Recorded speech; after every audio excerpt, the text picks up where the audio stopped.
Hi, I'm Sarah. And I'm Zach. And this is episode 569 of the Lawyerist podcast, part of the Legal Talk Network. Today, I interview David Allen, a author, productivity coach, about his new book, Team: Getting Things Done with Others, which is kind of a companion book to the previous book, Getting Things Done, or GTD, as the kids in the know say. GTD. Zach, I'm going to be honest. I'm kind of jealous that you got to interview David Allen for this one. Yeah. What a legend. I know. I got to geek out a little bit. I hope you don't hear too much of that, but I got to fanboy a little bit. There was, yeah. What was your biggest takeaway? Oh man. It really is that the processes that are put in place help you. Like if you'll just stay with them, they help you stay in front of the wave. I have gotten in kind of like the clear mind sort of area many times in my life, in law school and everything. And then just something sideswipes you and you haven't like maintained that order and you don't have a mechanism for getting back to there. And so now you got to dig out instead of using the processes and just kind of maintaining yourself in front of the wave. Yeah. Oh, you're so right. And we don't see it coming. We think we can do this forever. I mean, the slightest thing, you skip a day and it's like they say, don't skip 2 days of doing something because then you've lost it. You've lost it. It's interesting because I was just having a conversation with one of my lobsters that I coach about this, Kim. Shout out to Kim. She's a Lawyerist podcast listener as well. She's one of my faves. All right. And we started the call and she asked me, do you have a system for organizing myself? And I was like, there's lots of systems and they all work. They work if you work them. If it works for you, yeah. Right. They work if you work them, if you're consistent. And that's the key, is kind of sounding like what you're saying there. And so I said, before we find a system, let's just, because she was just coming back from vacation. And so she was feeling really behind, everything piled up. Overwhelmed, yeah. Yeah. So I just gave her kind of like a framework that I use, which I'm wondering what David Allen would say about this framework. So like just real quick, I'll kind of share that what it is. But I told her, before you do anything, let's just do a brain dump, get out a piece of paper, a blank piece of paper and a pen. First thing, make categories, make buckets of things. It could be personal and business or just business. So she made like buckets of, personal finance. I have some things I need to take care of. And then, within her law firm, she's got urgent client matters that have to be done. They just moved into a new office. So there's like she needed to get a new mailbox because it like wasn't up to code or something like that. So like random things that need to be addressed. But it's like, when am I going to do that? I have so much to do. So we made the buckets. I told her to do the brain dump. From there, then go and assign estimated times for each thing, how long it will take. And then from there, who can you assign out these different things to? Yeah. And then sort of prioritize from there. Like, is this I need to do this now thing? I'm behind. Is this within a week, within a month, end of quarter, end of year thing? And then take that. And literally, I just said, open up your calendar and plug the time blocks into your calendar for the things that, by urgency and by prioritization. And that's all you do. Does that sound anything like what you and David Allen talked about? So it does. And the thing that always gets me with getting things done is how much of it is, I think David Allen refers to it as kind of like uncovering these methods as opposed to creating, because it's how our brains work a lot of times anyway. So it's, the capture everything, brain dump, get clarity on it, figure out, is it something I need to take care of? Is it something I can do anything about at all? Get clarity on it and then organize it. And then I think the big thing, and this is the thing that I always miss, is review. Come back over it. And I put the review and capture kind of in the same thing. So I'm reviewing and I'm capturing new things at the same time. But yeah, that's the key, is consistency.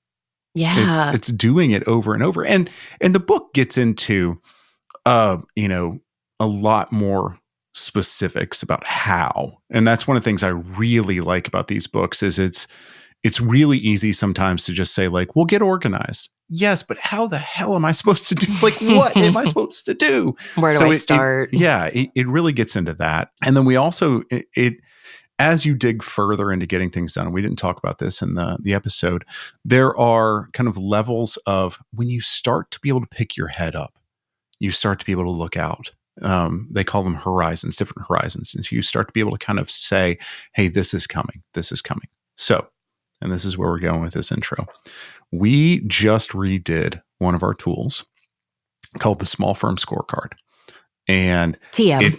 It is, TM. Thank you. Yes. Hashtag TM. The Small Firm Scorecard, trademark.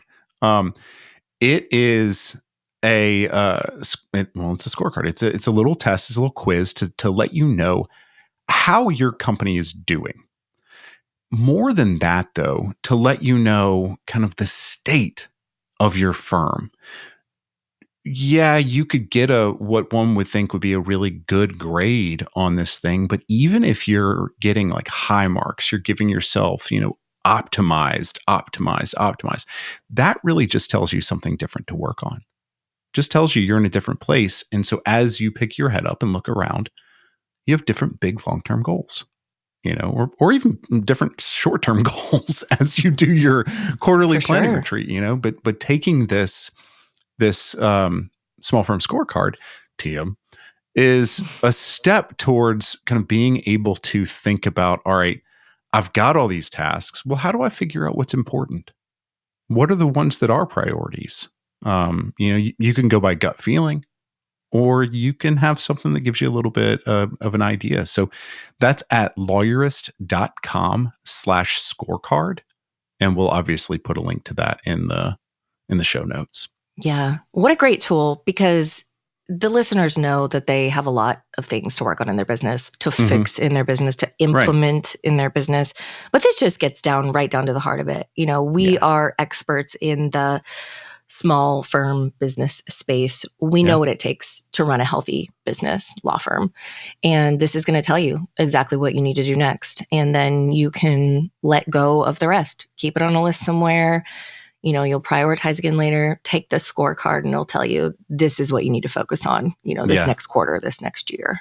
Yeah. And after you take the scorecard, you can get on a call with Amy, and she'll go over the thing with you, because we do, like, as we're insinuating here, we do have kind of a order of operations, if you will. Like, if you score low on this, you need to get after that, Good point. And so we share that in the scorecard. We share that in the results. So if you haven't taken the scorecard, take it.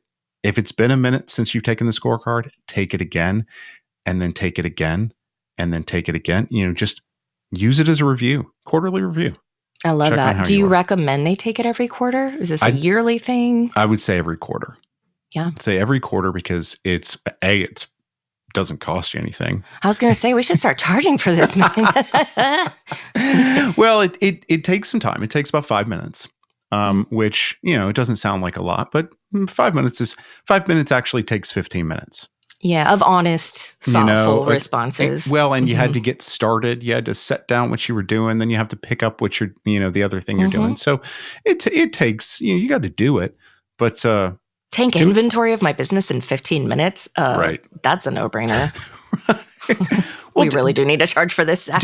Do it before you do your quarterly retreat. Yeah. Have your team do it. Yeah. Have everybody on your team do it, and see if you where you align, where you don't align. Oh, interesting. And they might get different results because they didn't take it. Oh, that's an easy qualifier right there. Absolutely. And I love that you say, you can get on a call with Amy. I think that once you finish the scorecard, it'll prompt you to book a call with Amy on our team, who, shout out to Amy. She's amazing. She'll be able to explain more about what it means and what you actually need to do, what your next steps look like, and if you need help. And then she'll be able to recommend that. Yeah, you might need some help from a coach or not. You can do this on your own, but it's worth it for sure. Yeah. Well, we won't beat them to death with it, because it is something worth doing. Well, we'll tell you again. We'll tell you again.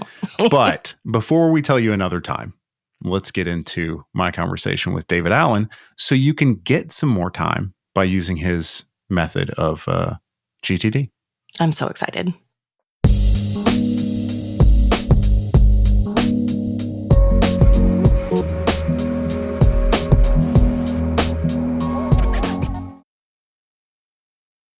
Hi, I'm David Allen.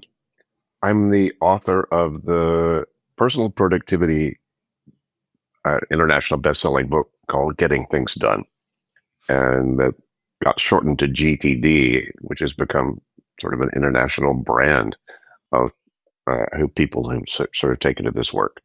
So that's who I am, and happy to be here and be invited to share my stuff with you. David, thank you for being with me. I understand it's a little bit, it would be a little weird sometimes to say I'm the author of the international bestseller, but it is GTD, Getting Things Done. This has been kind of commonplace, or certainly something that we've had and been talking about in lawyers for a while. But this came out. I hate saying this, early 2000s. In the 2001, the first edition. oh yeah. Yeah. So it's been around. It's been kicked around. It's been tested and tried, and many Pirated and all kinds of things. I bet, Oh, but yeah. yeah, it's anytime you see GTD out there, that's this methodology of getting things done, and it's a way of being productive. Before we jump into it, though, I wanted to say something just real quick, because a lot of times people talk about productivity cheats and hacks, and using the Pomodoro method or eat the frog or something like that. And we're not talking about that. The thing that really strikes me in reading Getting Things Done, and you have a new book called Teams, which is Teams Getting Things Done with Others. It is the you're reading my mind as I'm going through this. The practicality, the every time I say yes, but then there's a follow up of like rubber hits the road. So I wanted to say that to our listeners, to say like, listen in. If you're not familiar with GTD, listen in. If you are familiar with GTD, I'm sure the new Teams book, how to get that done with Teams, is out there. But after having said that, could you give us an explanation for kind of our uninitiated of the ideas, the broad scopes of the GTD methodology? Yeah, it's not about working harder or working more. Mm. It's about being appropriately engaged with your life, every aspect of your life at work, so that you have a very clear head to be totally present with whatever you're doing, Mm-hmm. which happens to be the most productive state to operate from. I learned in the martial arts that you need a clear head to really, deal with four people who attack you in a dark alley. So, so I learned that, and then over many, many, many years, I, both uncovered, developed, and refined a methodology that allows you to do that when your life becomes more complex and busier, Mm-hmm. so that you can kind of surf on top of it instead of feel buried by it. Yeah, that's a short version of a very long story. But that's the essence of what I uncovered. It's not like a foreign language or some new Right. technology. It's common sense stuff. Most people are doing aspects of this already. So, it's not an unfamiliar practice. What's unfamiliar is really doing it totally. So you have a totally clear head all the time. Right. I like that you say, kind of surfing on that wave, because personally, that's how I think about it is, when I get into that, as you call it in the book, mind like water. When I get into that, I think of myself as being on the front end of the wave. You're getting out there. But what I've never had is methodology for staying on that. As I've been highly productive. I've graduated law school. I theoretically can get some stuff accomplished, but having that methodology for staying in front of the wave is interesting to me. Can you dig into some of what it is to do things in the GTD way? Well, to your point, a lot of people have tasted what it's like to be in the flow. Mm-hmm. Sometimes you're most in your flow in a crisis, Yeah. because you don't have the bandwidth, or you don't have the opportunity to think about anything else. You have to think about getting out of the house, or surviving, or doing whatever. Mm-hmm. And so that can create or you can then get yourself into a flow state.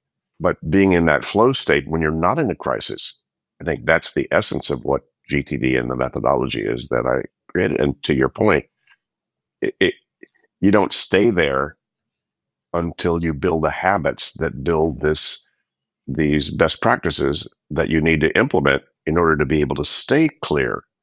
And that's a lot of what my methodology is how to do that. Can we dig into a little bit of that methodology of how they can keep up with that? And Sure. I want to kind of lead with I'd like to get into the teams aspect of this as well, but kind of lay the foundation. So in reading the book, Teams Getting Things Done with Others, it's not necessary to have read or to be currently practicing in the GTD methodology, but it certainly helps. It's certainly not. It doesn't hurt to understand the underlying ideas. So yeah, if you don't mind, kind of giving us a little bit of that, that'd be helpful, I think. Sure. Well, first of all, your head's a very bad office, and most people are trying to use their head to remember, remind, prioritize, and manage relationships between tons of things, Mm-hmm. and that wakes you up at 3:00 in the morning about stuff you can't do anything about. It's a methodology that I uncovered about how to capture things that have your attention, Mm-hmm. decide exactly what you need to do about them, if anything, park the results in their appropriate categories, organize, and then build some sort of a review and reflection process where you can see the whole range of your inventory of commitments, so that then when you then engage your activity and your focus and your attention, it's from a very trusted place instead of driven by latest and loudest, which many attorneys are, by the way. Sorry. Yes, I can say, like, that's why this really resonates with me, and I'm sure it resonates with a lot of our listeners, because when I was practicing, I hadn't read GTD yet. I actually had to be prescribed Prilosec because I had so much, like acid reflux or just it. But it was run by anxiety. I couldn't sleep because I would, like you said, wake up at 3:00 in the morning thinking about something that I hadn't quite gotten to, and I hadn't put in a bucket. And you have a deadline coming in the morning, and you haven't got all the right stuff done yet. And then there's something else that I have a deadline for something else, and I haven't, and I don't know when. My brain doesn't know when it's going to take care of that. And one of the first things that you had suggested in this book is, capturing that. Just capture it. Just write it down. So I sleep with a notebook next to my bed now. So if I do, because I'm not going to not wake up at 3:00 in the morning and think about something that I missed or I'm concerned about.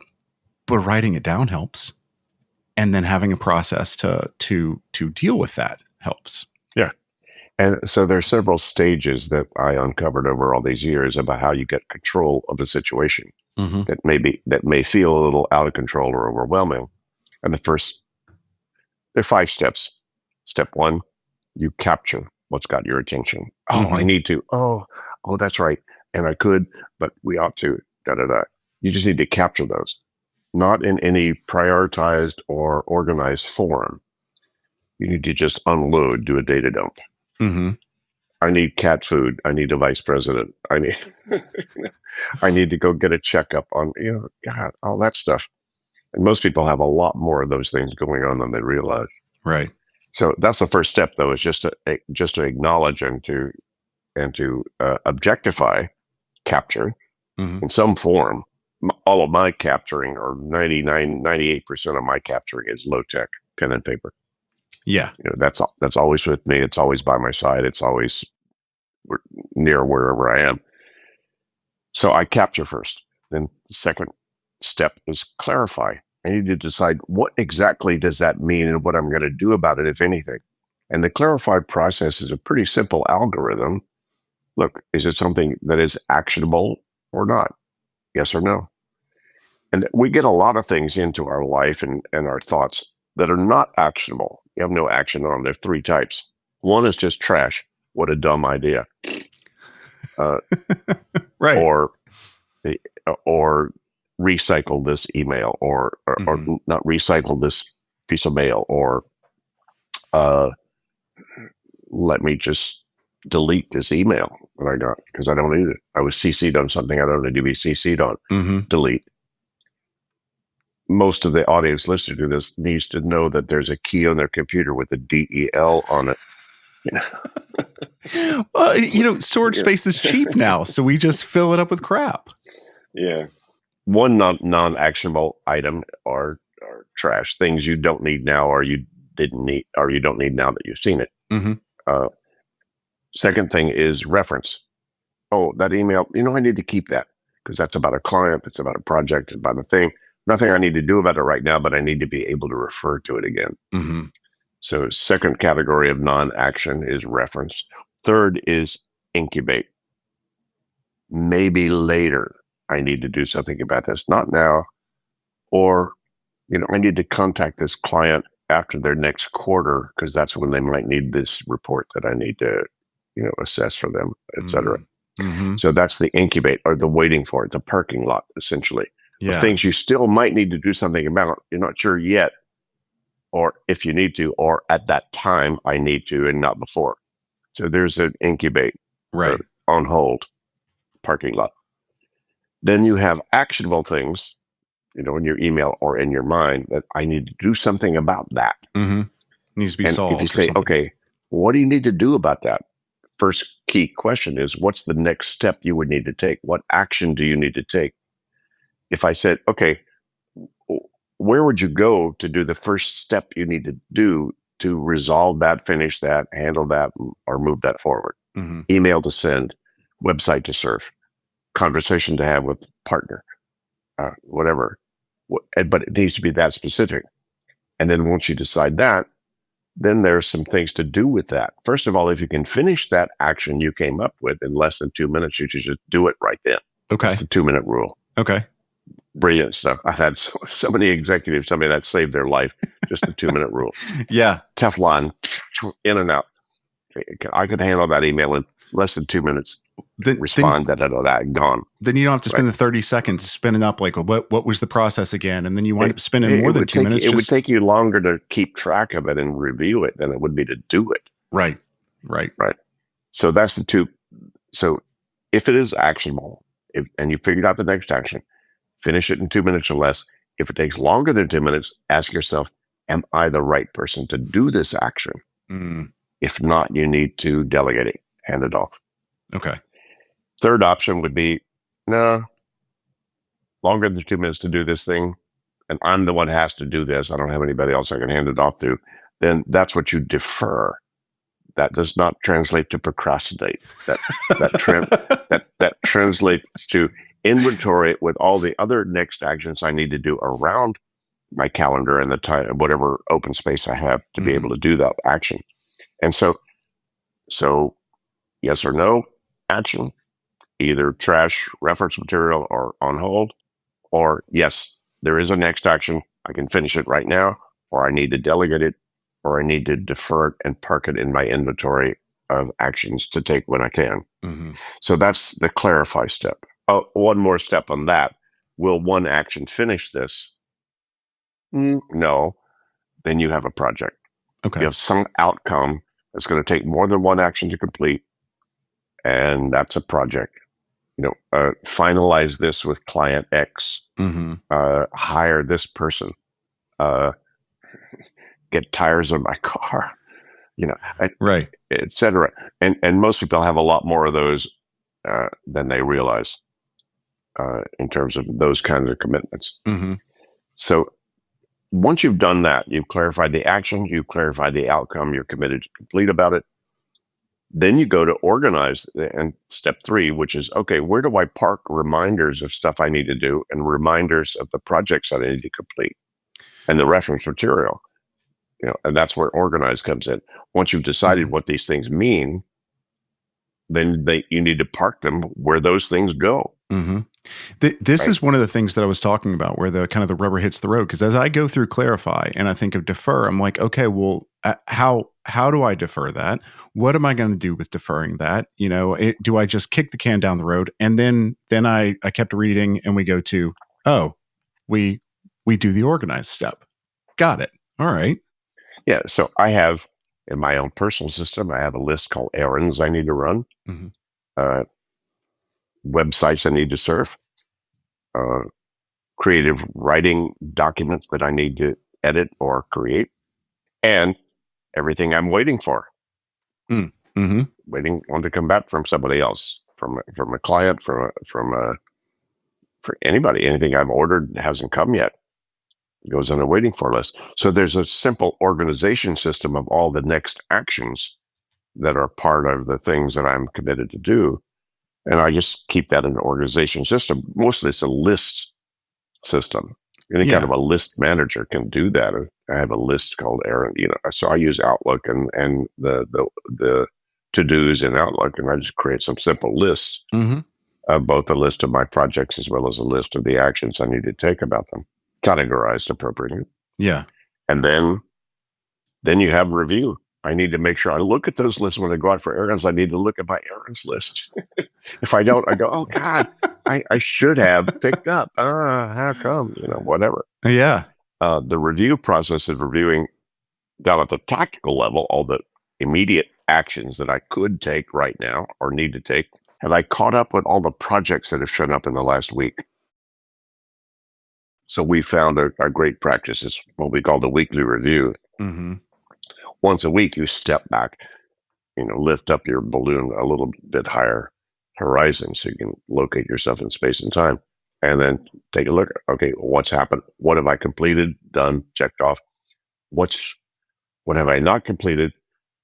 Okay, do I still have a next step on that, appropriately organized and whatever? And what new things have shown up this week? Most people listening or watching this right now have probably had stuff show up in the last 4 or 5 days that they need to do something about. They haven't taken the time to decide exactly what that is or exactly what the outcome is, but they got it. Yes. That then needs to be both clarified and then organized. Go, okay, finalize this, research this, put this situation on cruise control. Whatever that might be as the project, and just they make sure they catch that up, and then review all of those and bring them to current time. And then, if you've captured, clarified, organized, and reviewed, as I've just described, you're going to make choices about where to put your attention and your activity in a much more confident, trusted place than driven by latest and loudest. That's the truth. And I've practiced that over the last 40 plus years in implementing this methodology with some of the best, brightest, sharpest people you'd ever know, who had not yet gotten this set of best practices. And they were making more money than I'd ever seen in my life. So these were not dumb people. Right. These were great folks, but they were up to here. They'd run out. They were at the edge of what people might call burnout. Though they were sharp enough not to burn out themselves. They would either just change jobs or change careers or, take drugs. Sorry, if you don't mind me being direct. No. I think that's the thing. Well, I mean, like our profession has a major issue with alcoholism and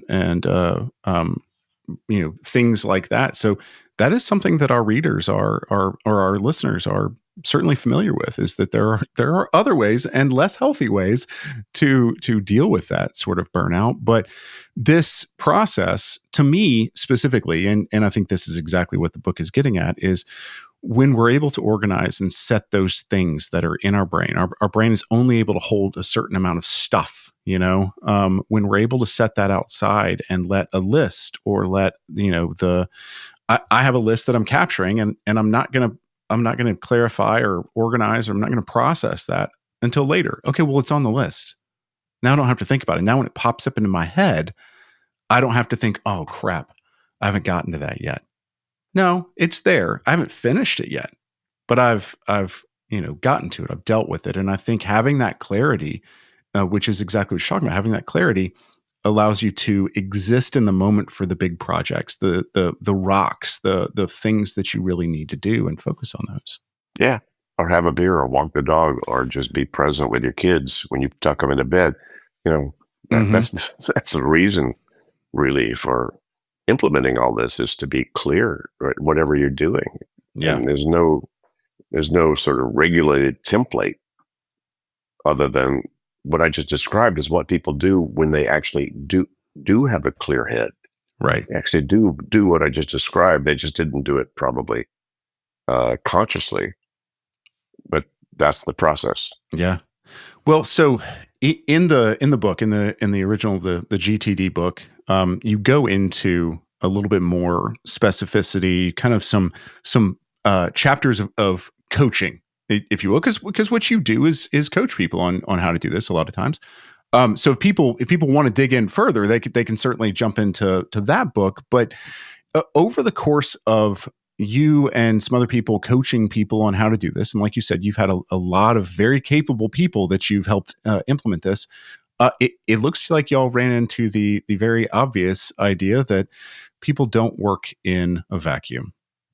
They don't work by themselves, and so what I imagine is that the book Team, Getting Things Done with Others, came out of that idea. What kind of drove this? What drove this new book that's come out? Well, Zach, it was the gap. Over the years, I started to help people implement this for themselves, and they became much more productive, much more relaxed, much more stress-free. Then they walked back into a very dysfunctional environment where they had to use all that to play defense. They walk into not necessarily toxic, some of them, but dysfunctional teams, dysfunctional relationships. My co-author, Ed Lamont, and Ed's been a partner of mine in the UK, and he's done a lot of coaching and training with senior teams with very big corporations. And he saw, once they learned the GTD process themselves personally, how it affected positively the environments they walk back into and the people they work with or who work for them. And so I said, David, we need to fill this gap. People would show up, with me 40 years ago and go, God, David, I got this, but wow, it could be so much nicer if people around me understood these best practices. Right. It would make life and work so much easier. I went, I was so busy doing the other stuff I was doing and never had the bandwidth or the framework to say, okay, here's a template or here's a next set of how we could frame or objectify this set of best practices about how you work with other people with this model or with these principles. Ed and I had lunch 5 years ago here in Amsterdam. And he said, David, we need to fill this gap because I'm training people that are high performers. They're going back into dysfunctional environments, and having to play defense. Yeah. And wouldn't it be great if we had a way, kind of a manual about what's the mechanics, the best mechanics, essentially, of how how groups of people work together to get things done. Because in order to get things done, you have to collaborate, cooperate with other people. Right. I don't care how small it is or how big it is. You're going to need to implement with some sort of engagement with somebody else. And so we decided, let's write the book. And so Ed and I, we combined our 65, 70 years of consulting and practice with teams with GTD and put it into a manual. Yeah. Okay, here are the principles. And believe it or not, it's the same principles for personal productivity. A team needs to capture, clarify, organize, reflect, so it engages appropriately. But all those principles are then applied in a very different context and personally.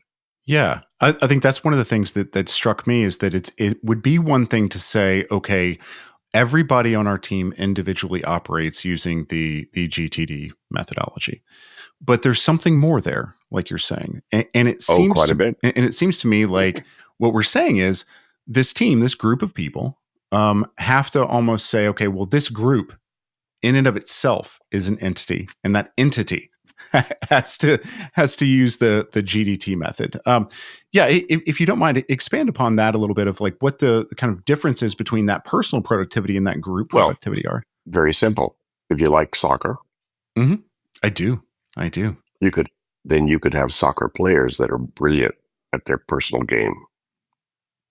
Yes, but if they don't know how to work together, they're going to lose.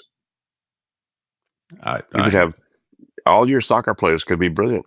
Yeah. But if they have not had some confluence about how they're going to cooperate as a group of people, because that means what are the things as a team that have our attention? What are the things as a team that we might need to clarify, that we need to create a project about or organize? What as a team do we need to organize in terms of, okay, here are the things we've all committed to, before the game, let's go through these 4 or 5 things we've just discovered, whatever. And so a team needs to do all these best practices, or they're going to lose. Or they're going to be suboptimal in terms of how high performing a team they are. Yeah. So it's not about just the personal.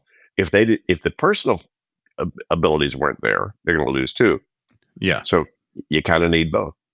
You need, in order to have a high performing team, you need to have individuals who know how to manage their piece of it. And then you need to have a team that is clear itself with all these processes. I think there are a lot of attorneys that if they really look inwardly at their team themselves and the individuals and then the team collectively, they've got, as I imagine, pieces of that. They've Sure. we have a processes for doing all these things, but our individuals really don't know how to get something done. And I think that's the important part here with this book. What that's going to create is more meetings, which, my God, you don't need anything more than more meetings. Oh, my God, because something fell through the cracks. I don't know. Let's have another meeting. Oh, God, that's like endemic. And I'm thinking of the times that, nobody knew who was supposed to keep track of this thing. And so 6 people kept track of it. Right. Well, so role clarity, as you have read in the book Team, is one of the biggest gaps out there in terms of team productivity. Is this yours or is this mine, Zach? See, you could be clear. I could be clear. We get together and say, now we need to do this together. Is this yours? Is this mine? What's next? And that just increased exponentially the complexity of staying on top of your game. Is how many people you need to then have collaborative and conscious and agreed upon agreements about who's doing what. Is the old adage, whatever 2 or more responsible, nobody is. Yes. So to your point, with 6 people who are supposed to do something about it, nothing happens. You don't get efficiencies from that. And again, I think one of the things that attorneys or law offices that I see happen is that we throw more people at it. We throw assistants, we throw virtual assistants. We put more people onto that number as opposed to, now you have AI. Yes. You talk about a new technology. It's like, oh, well, let's throw AI at this, then we don't have to hire so many people because it'll figure stuff out. Yeah, good luck. It is my experience, and other people may have a different experience, but it's my experience that artificial intelligence exacerbates what's going on already. If you have a wonderfully, working team, it'll help them work better. But if you have issues, it's going to make those issues really stand out. Yeah. So garbage in, garbage out. Absolutely. So one of the things that really struck me as we kind of wrap up a little bit in the Teams book, and this one, it got me because I go through and I look at the chapters and table of contents in books before I even read them, and I skipped ahead because it said, and I'm going to paraphrase it here, if you can't say no, then your yes means nothing. That got me in the heart. That stabbed me, man.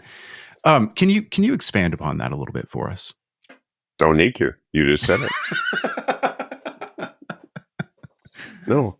And the problem is, if you don't know how much you're committed to, or your team is already committed to, you'll always overcommit because you like approval. You like to whatever the oh yeah, I'll do that. I'll take that on. Thank you very much. You think that's either going to improve your career or your relationships, and you're screwed if you do that.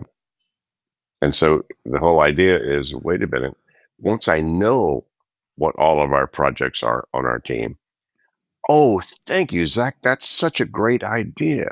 I just don't right now, given our priorities, have the bandwidth to put the attention that probably deserves. Mm-hmm. Why don't you check with Jose about that? I think he'd be better. Yeah. Take a look at that. Yeah. So you could be politically correct and polite about that, but no is our biggest chapter in the new book. Yeah. I really saw that. I really liked that. And that one struck me really well. As you can tell, because I have a tendency even now to just say, yeah, I because I want to do the thing. But for me personally, having those lists of what I want to get to, when I have time, I can get to this thing. Well, now I can put the cool things in that bucket instead of telling you that I'm going to do it right now. Bring it through that capture, clarify, organize, review, and put it in the proper bucket. Even if you do say maybe to it instead of yes, but that got me because one of our values, is one of our values is integrity. Act with integrity. And if you're saying yes to everything and your no means nothing, that actually isn't acting with integrity, even though you're trying your best, Yeah, and you could even modify that a little bit politically. God, that's a really cool idea. I might be able to get that after the next quarter. Mm-hmm. Can you ping me then about that? And Yeah. I'll reassess. If you don't have anybody else you might be able to give it to right now. But right now, just given our priorities, I would not give it the attention it deserves. Yeah, I love that. Okay, so obviously, if people want to dig in further into this, they've got 2 books they can go to. They've got Getting Things Done, and then it's I guess at this point, if you're running an office, if you're running the law office, I'd say it's companion team getting things done with others, so they can dig into that. But before we go, David, if you will, and I'm sure you get this a lot, if you gave somebody advice today, right now, what's one thing that they could do? What's their next step to kind of get themselves going towards organization and organizing their teams? What would you tell them to do? Your head's a crappy office. Your head's for having ideas, but not for holding them. Get something and write down everything that has your attention and get it out of your head. And then decide what to do about it. Yeah, that resonates. That absolutely resonates with me. Well, I really appreciate your time on this. This was enlightening. This was exciting for me to talk with you because I've read both these books and they've had a positive effect on me. So thank you, David. I appreciate it. Yeah, thanks for the invitation, Zach. And good luck to everybody out there. Yay.